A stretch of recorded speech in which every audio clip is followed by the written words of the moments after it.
Hey guys, welcome back. So today we're going to talk a little bit about back to school. So pretty much all across the nation right now, all the children are back to school. Here they've been back for maybe 2 or 3 weeks.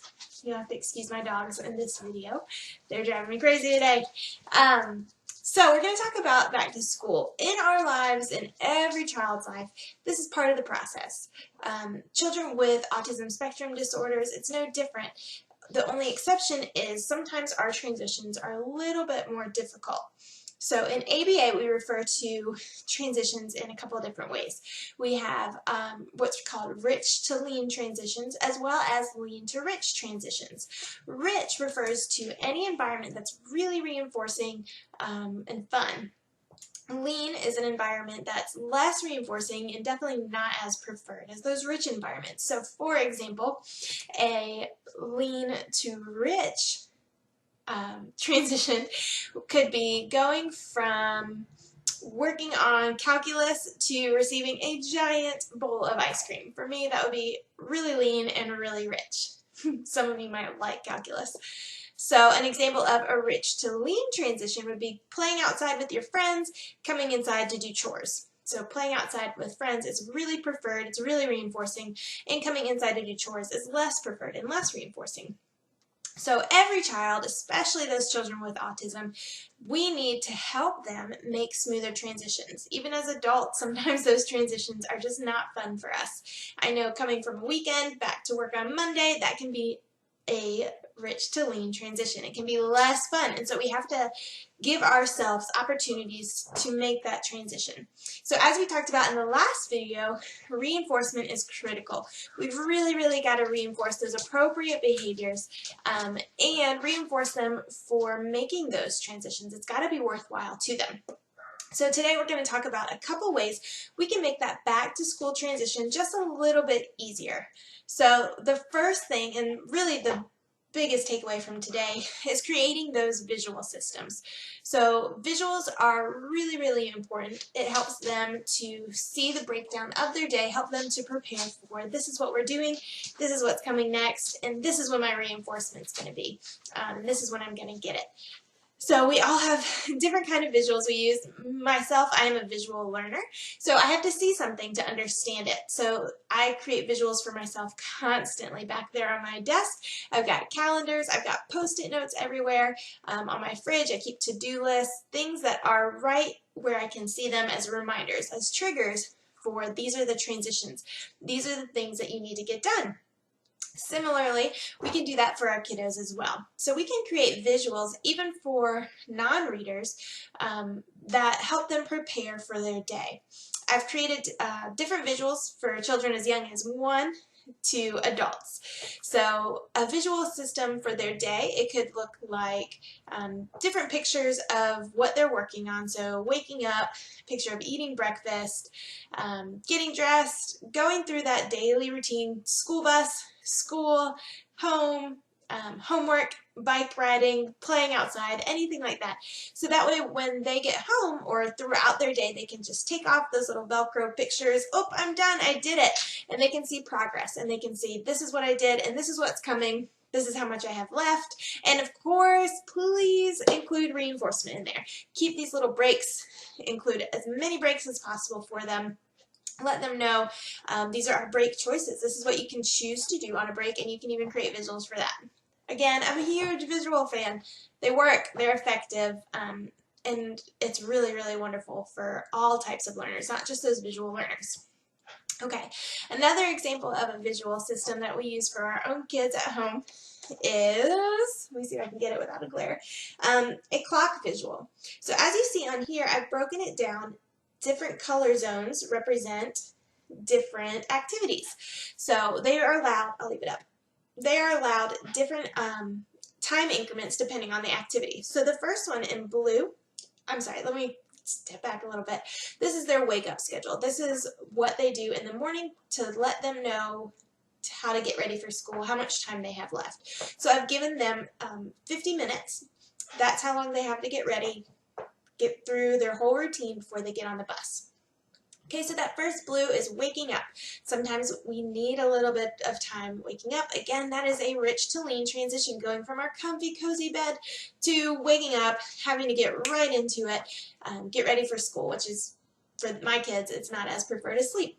So we have those, that blue, 5 minutes, helps them know this is what I need to do to get ready. Next, then we have a 15-minute period, and that's set aside for breakfast. They have that much time. I have one child who definitely doesn't need 15 minutes. He will finish in 5 minutes every time. And then my other son, we call him slow eater, and he would take 25, 30 minutes if we let him. So this helps him pace himself so he can see 15 minutes is all he's got to eat. Then that 5-minute increment right here, that's for brushing teeth, getting their hair done. They love getting their hair done. So they have 5 minutes to get that done. They would probably dawdle with that as well. This next bit is for their morning chores.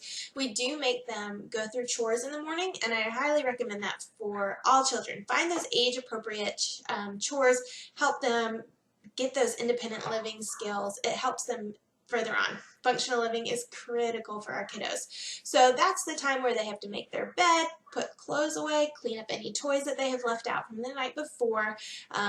One child feeds the dogs, one child takes out trash. That's their time for that. Then the yellow is their play, oops, this way. Yellow is their play time. This is their chance to kind of get that reinforcement for all the work they did that morning. If they get their chores done, if they can rush through it and everything is done well, they can have more time for play, and that's absolutely okay. So it's kind of a reinforcer for them to get their things done faster. And then that last little bit, that beige peach color, that's just the time that they have to be out at the bus stop. Sometimes their bus comes a little bit early, sometimes it comes a little bit later. So we put that out there just so they know, oh, this is the time we've got to be outside. And it's really effective. For one of my children, he's a reader, and so what I do is I just have, I should have grabbed it, but I have a sheet of paper with the words written on it. So color code with wake up, color code, breakfast, chores, all of that. It's all broken down by color with the word. And then I also have a picture cue right next to it for my non-reader, so he can also follow his schedule and know what's next, what he has left to do. This actually helps me in the morning too, so they're not constantly, Mom, what do I have to do next? What am I supposed to be doing right now? How much time do I have? This is a great way for them to check and kind of keep pace, working on that time management skill. I found that idea on a blog, and I'm going to link that below if you want more information, just so we can give credit where credit's due. I did not come up with that, so please check out that blog and let me know if you have questions on that. Okay, so the very final visual I really wanted to show you today that can help with back to school, but it can also just help throughout the year at any time. This is a behavior game, and so I've written about it once on my blog, but I wanted to share it with you guys, hopefully explain it a little better in person. So here's an example. We go this way with it. Here's one little guy's behavior game. So I always try and give more than one player, just so they have choices. If they have siblings, they can play it together, this little guy loves Star Wars. I don't know if you can see that really well.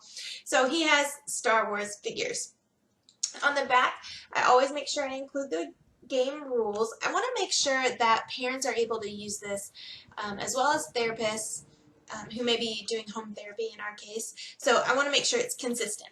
Consistency is always key across the board, and I know I've talked about that before. So it's no different for any visual system. We want to make sure that we explain all the rules, and especially explain it to the child.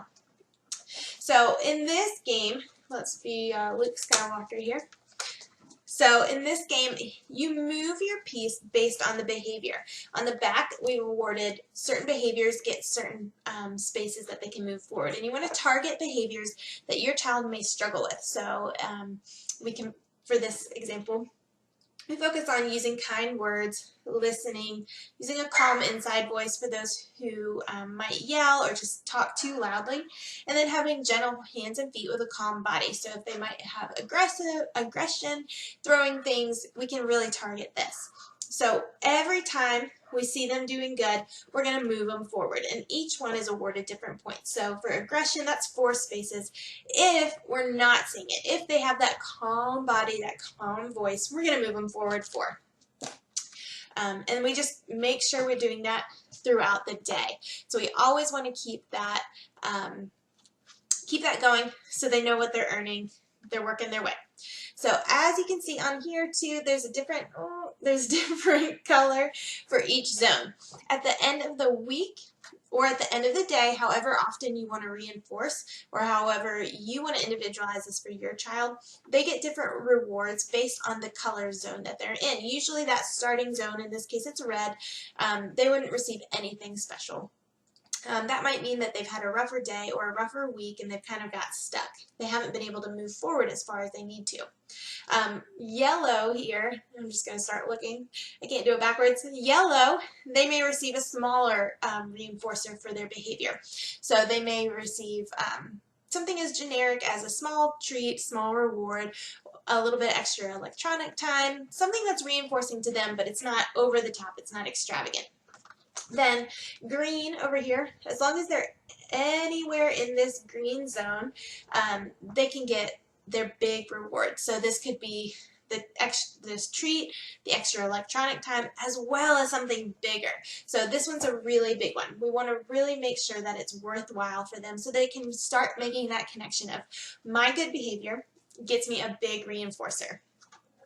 Now, depending on your child, depending on their program, I cannot recommend this for all children because it has different reactions, but something that you may want to consider and something you can talk to your BCBA about is whether response cost is an option. So in this case, let's say little Billy is on green. He's had such a great week, but today he's been very aggressive. So he swipes everything off his desk. Well, that would have earned him 4 points if he had calm hands, but instead now he's losing 4 points. So we're going to back him up. So he went from being in the green to now he's in the yellow.